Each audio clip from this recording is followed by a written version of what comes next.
কি দিনকাল পড়ল রে বাবা, বাপের জন্মে শীতকালে এত বৃষ্টি দেখিনি। মনে হয় মেঘটা যেন ফুটো হয়ে গেছে। কে, বাবলু এলি নাকি? হ্যাঁ বুড়িমা, তা তুমি এই শীতের বৃষ্টিতে বাইরে বসে আছো কেন? কি আর করব বল, তাই এই শীতে বৃষ্টি হচ্ছে কেন বলতো? কি করে বলি বলো তো, প্রাকৃতিক দুর্যোগ কি কেউ আর আটকাতে পারে? বলছি বাবা, বাঁশ বাগানের পাশে আমার ওই জল জমিটা বিক্রি করে দেব ভাবছি।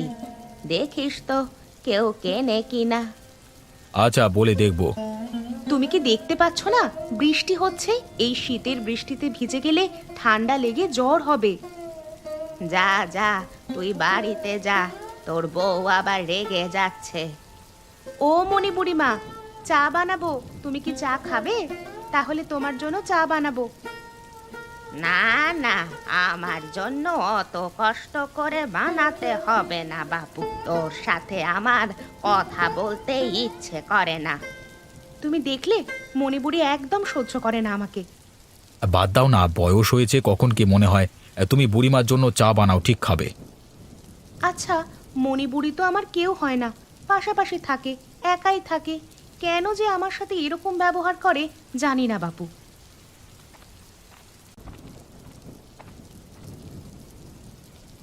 কি অবস্থা! বৃষ্টির জোরে এবছর আর ধানই ফলবে না, সব চারা গাছ পচে যাবে। কি করে সারা বছর চলবে জানি না, বউ বাচ্চাকে কি খেতে দেব? আরে টোটন দা যে, তা এখানে এই বৃষ্টিতে কি করছো? ধান ক্ষেতের অবস্থা দেখো বাবলু, এবছর একটা ধানও ফলবে না। ফসল ওঠবার মুখে ধান গাছ যদি জলে ডুবে যায় কি হবে? গ্রামে এবছর খাবারের হাহাকার পড়ে যাবে। শীতকালে এত বৃষ্টি আমি আমার জীবনে দেখিনি গো। তা তুমি কোথায় চললে এই বৃষ্টিতে?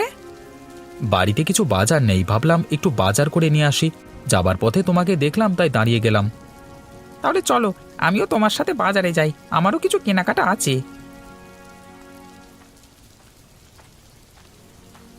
কি ব্যাপার বলো তো টোটন দা, এমনিতে ঠান্ডা, তার উপর বৃষ্টি, তার উপর ঠান্ডা হাওয়া বইছে। কয়েকদিন ধরে যা বৃষ্টি হচ্ছে, এ তো বন্যা হয়ে যাবে। কি আর করা যাবে দিনু? কপালে যা আছে তাই হবে। তাহলে আজকে বিকেলে সবাই আমার বাড়িতে এসো। এই শীতে আর বৃষ্টিতে চায়ের আড্ডা আর তাস খেলা হবে, কি বলো? আমাদের গ্রাম এখন বিপদের মুখে, নদীর পাড় ভেঙে গেলেই বন্যা, প্রাণ হারাতে পারে অনেকেই। কিন্তু এই বৃষ্টিতে বাঁধ মেরামত করা সম্ভব নয়। আরে মণিপুরি যে কোথায় যাবে জাল নিয়ে? এই বৃষ্টিতে নদীতে একটু জাল টানতে এসেছি। বৃষ্টিতে যদি কিছু নদীর মাছ পাওয়া যায় তাহলে আলু টমেটো দিয়ে গায়ে গায়ে কষে মাছের ঝাল দিয়ে এই ঠান্ডায় বেশ আরাম করে ভাত খাবো। সত্যি মণিপুরি, তোমার মাছ খাওয়ার শখকে স্যালুট জানাই। বাঁচবে কিভাবে সেটা আগে দেখো। আরে হরেন, এই মণি বুড়ি এত সহজে মরবে না, 100 বছর পূরণ করেই মরবো। ওপরওয়ালা তোমার সেই ইচ্ছে পূরণ করুক, এটাই প্রার্থনা করি। ও মা, সে কি গো, বন্যা হয়ে গেলে থাকবো কোথায়?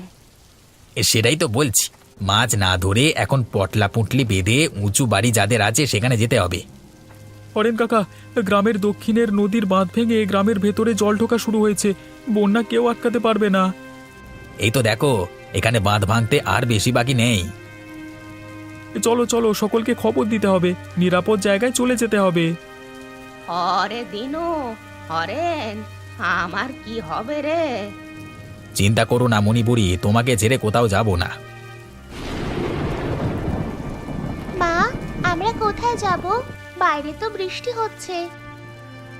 গ্রামে বন্যা আসছে, ঘরবাড়ি সব ডুবে যাবে। আমাদের ছোট ঘর, এখানে আর থাকা যাবে না মা। হায় হায়, সকলের ঘর ডুবে যাবে মা। নদীর বন্যার জল গ্রামে ঢুকলে ছোট ছোট ঘরগুলো সব ডুবেই যাবে। তাহলে আমরা কোথায় থাকবো?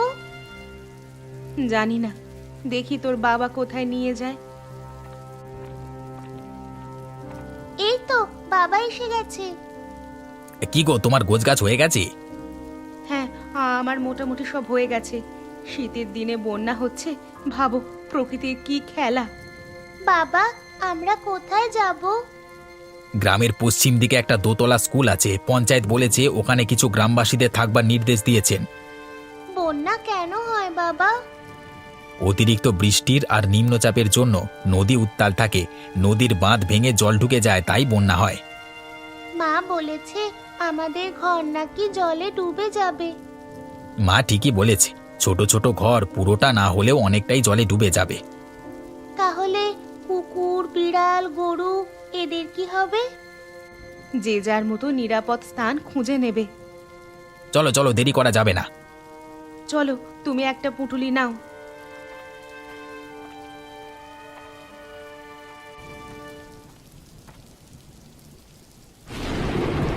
বাবা, ঠান্ডা লাগছে।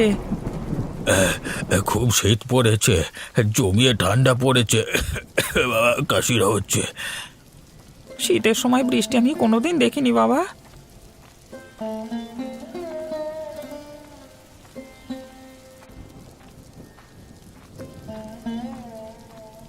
আরে কোথায় আর যাব, গ্রামে দুটো বড় বাড়ি আছে, তারা থাকতে দেবে কি না দেবে সেটা না ভেবে পঞ্চায়েত প্রধান বলল স্কুলে দোতলায় থাকতে। আমাকেও তাই বললো, স্কুলেই যেতে হবে। যেখানেই যাও না কেন, খাবার পাবে কি করে? কাকার খাবার নিয়ে চিন্তা। কাকা, এই বন্যায় কি করে বাঁচবো সেটা তো ভাবো, পরে খাবারের কথা হবে। খিদে পেলে চন্দনা বৃষ্টির জল খাবে শুধু। মা, সেখানে রান্না করবে তুমি? কি করে রান্না হবে সেখানে? স্কুলে অনেক লোক আশ্রয় নেবে, খাবার পাওয়া যাবে না। তাহলে খিদে পেলে কি করব? তাহলে তো ওখানে কিছুই খাবার পাওয়া যাবে না, তাই না? প্রধানকে বলো, বন্যার সময় গ্রামের মানুষ খাবে কি? প্রধান তো আমাদের রক্ষাকর্তা। এই দুর্যোগের দিনে কেউ কারণ নয় কাকা, নিজের প্রাণ নিজেদেরকেই রক্ষা করতে হবে। আচ্ছা কাকা, তুমি এর আগে কখনো বন্যা দেখেছো?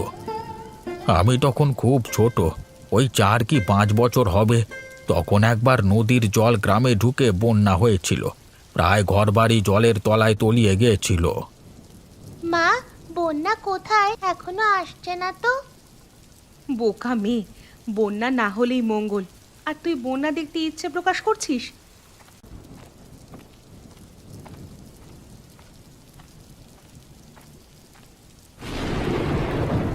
হায় হায় হায়, নদীর বাঁধ ভেঙে গ্রামে জল ঢুকে পড়েছে, বন্যা অনিবার্য।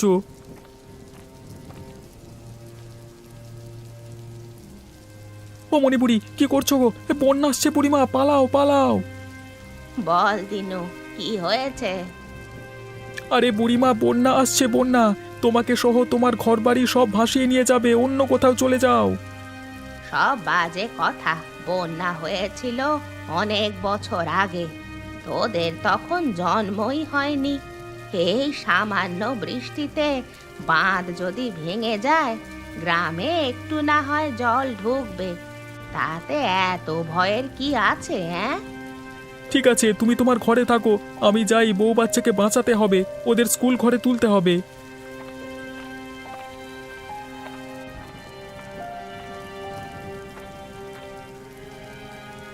সত্যি কি তাহলে বন্যা আসবে? সকলের ঘর বাড়ি যদি ডুবে যায়, কি হবে তখন? রান্নাটা তাড়াতাড়ি করে নি, তারপর যা হবার হবে, দেখা যাবে। ও, যা ঠান্ডা পড়েছে, তার ওপর বৃষ্টির বিরাম নেই। সবাই বলছে বন্যা হবে। হোক তো, আমার কি? আমি একা মানুষ, বন্যার জলে ভেসে ভেসে চলে যাব।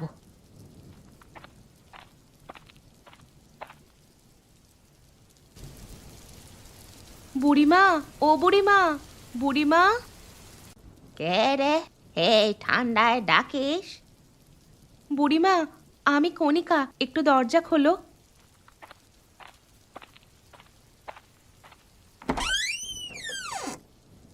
কি হয়েছে টাকি তোর? তোমার নাতি এখনো ফেরেনি, বাইরে খুব বৃষ্টি হচ্ছে, নদীর বাঁধ পুরো ভেঙে গেছে, বন্যার জল ঢুকতে শুরু করেছে। আরে, এত উতলা হওয়ার কিছুই নেই, বাবলু তো আর ছোট বাচ্চা নয় যে তাকে ভাসিয়ে নিয়ে চলে যাবে। আমার খুব ভয় করছে। এই দুর্যোগের দিনে ওকে বেরোতে বারণ করেছিলাম। আমার বড্ড চিন্তা হচ্ছে। তুই ঘরে যা, বাবলু ঠিক চলে আসবে।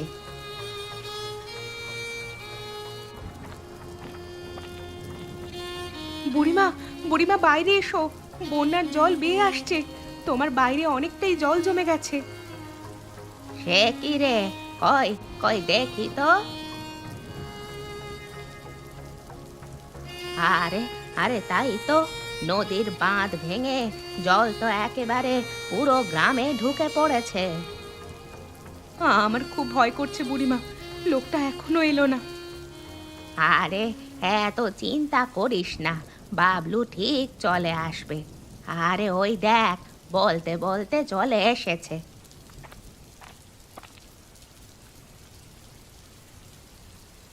কোথায় ছিলে এতক্ষণ?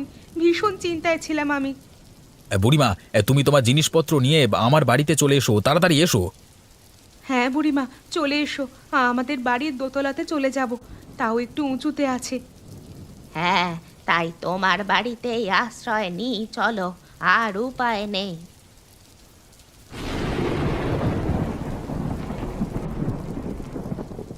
কি অবস্থা, কত জল জমে গেছে।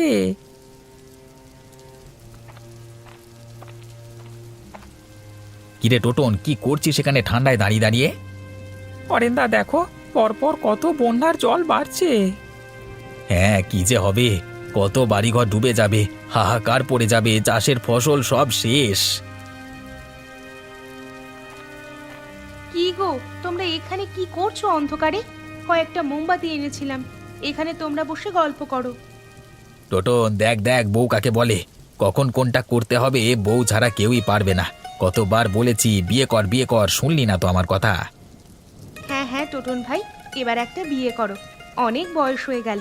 এই দাঁড়াও টোটন দা, একটা ভালো মেয়ে আছে, বিয়ে করবে? কার কথা বলছো? আরে আমাদের পাড়ায় সুলেখা দি আছে না?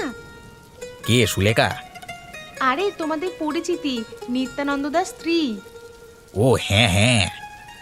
সুলেখার পিস্তুতো বোন মলিনা আছে, দেখতে ভালো, পড়াশোনাও আছে মোটামুটি। টোটনদার সাথে বেশ মানাবে কিন্তু। ঠিক বলেছ, তাহলে কথা বলো তুমি।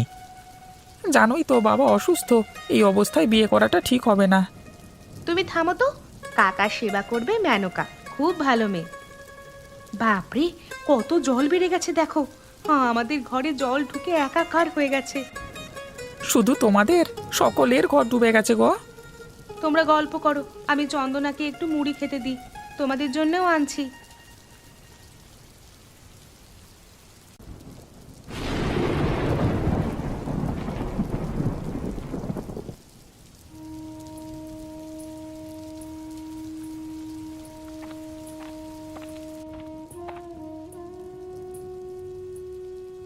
আমার বাড়িটা পুরো জলের তলায়, সব জিনিসপত্র একেবারে জলে ডুবে গেছে রে কণিকা, মনটা ভালো নেই।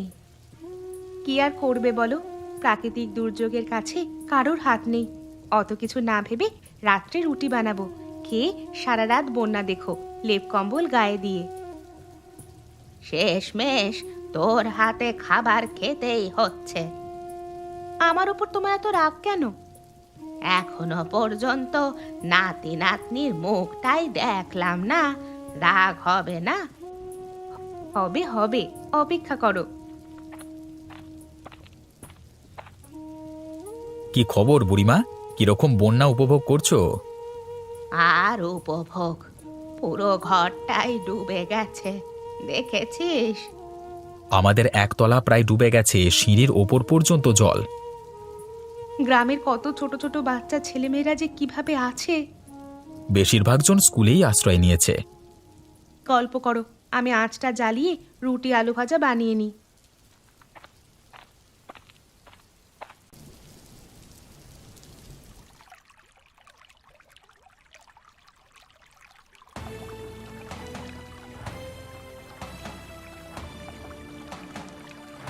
আরে আরে, তুমি এভাবে দৌড়চ্ছ কেন? হে, কে একটা বাচ্চা বন্যার জলে ভেসে ভেসে আসছে, তাকে বাঁচাতে হবে। কি বলছো তুমি?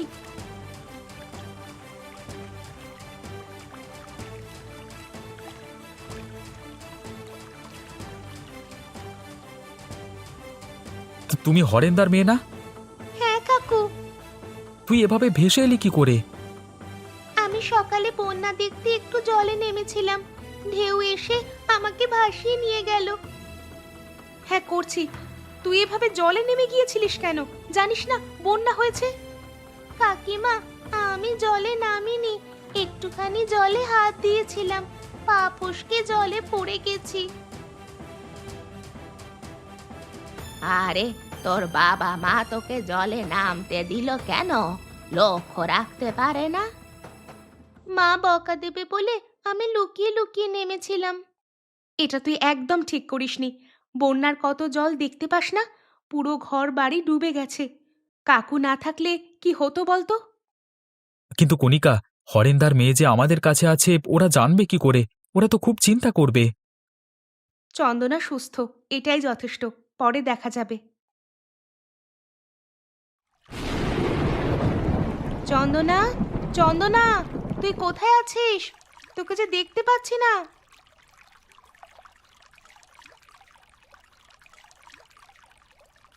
শুনছো, চন্দনাকে খুঁজে পাচ্ছি না। তুমি কোথাও দেখেছো? ও তো সকাল সকাল ঘুম থেকে উঠে বারান্দা দিয়ে বন্যার জল দেখছিল। কিছুক্ষণ আগেও তো এখানেই ছিল। কোথাও দেখতে পাচ্ছি না। তুমি একটু দেখো না গো। চন্দনা, এই চন্দনা, তুমি কোথায়? এই চন্দনা, তুই কোথায়? তোকে দেখতে পাচ্ছি না কেন? হরেন্দা, তোমার মেয়েকে তো কোথাও দেখতে পেলাম না। সিঁড়ি দিয়ে নেমে আবার জলে নেমে যায়নি তো? চন্দনা, এই চন্দনা। এই চন্দনা যদি জলেও নামে তাহলে কিন্তু সাঁতার জানে, সাঁতার কেটে আবার ফিরে আসতে পারতো। তাছাড়া এই ঠান্ডায় জলে নামবার সাহস পাবে না। সাঁতার জানলেও হরেন্দা, জলের স্রোত আছে ভালোই, স্রোতের টানে এদিক সেদিক চলে যাওয়ার সম্ভাবনা থাকে। স্রোতটা কিন্তু এই দিকেই যাচ্ছে, দেখ। চল তো ওই দিকটা একটু গিয়ে দেখি। একে তো কনকনে শীত, তার উপর এক গলা জলে থাকা। চলো চলো ওই দিকটা দেখি।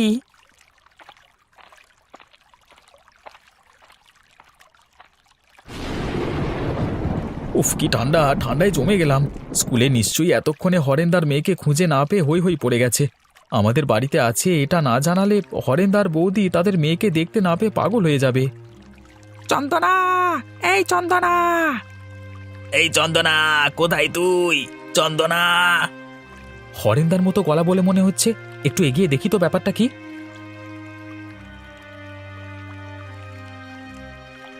হরেন্দা, ওই দেখো চন্দনার চাদর।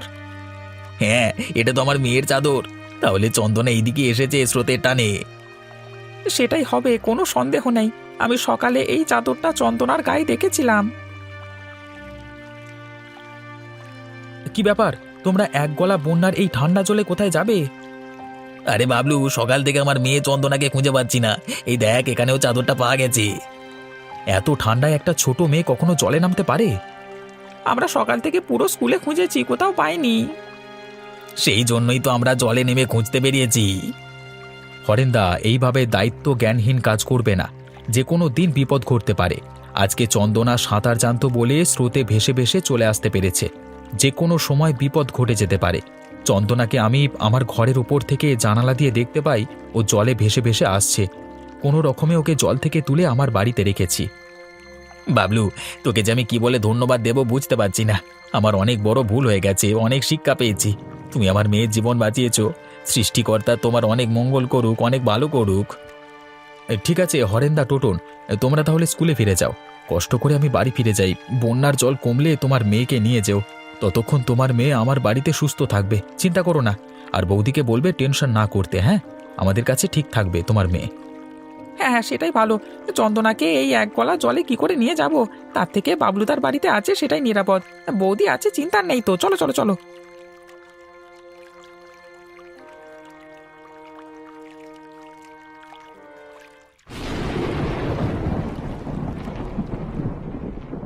কি করছিস? বুড়িমা, আমি বন্যার জল দেখছি। কত ঘরবাড়ি ডুবে গেছে, কত কিছু ভেসে গেছে, সব নষ্ট হয়ে গেছে। বন্যা হলে তো এরকমই হয়, কি আর করা যাবে। কি ব্যাপার, তোমাদের কি কারোর খিদে পাচ্ছে না? চলো সবাই খেয়ে নেবে, চলো। কাকিমা, আমার খিদে পাচ্ছে না, আমার খুব মায়ের কথা মনে পড়ছে। বন্যার জল না কমলে কি করে বাড়ি যাবি? জানো কাকু, আমার সব বইপত্র, খাতা আর আমি কিছু ছবি এঁকেছিলাম, সব বোধহয় জলে ভেসে গেছে। কি আর করবি বল, আবার নতুন করে সব করতে হবে। খেয়ে নিবি চল, না হলে শরীর খারাপ করবে, ভীষণ শীত পড়েছে। বুড়িমা চলো, তোমরা সবাই খেয়ে নেবে। আলু সেদ্ধ ডাল করেছি, বুদ্ধি করে কয়লার উনুন, চাল ডাল ওপরে তুলে নিয়েছিলাম, না হলে কেউ খেতেই পেতাম না। মন খারাপ করো না, বন্যার জল কমে গেলে আবার সবাই বাড়ি ফিরবে, তখন তুমি তোমার বাবা মার কাছে চলে যাবে, তাই না? ঠিক আছে, চলো কাকিমা, খাবার দেবে চলো।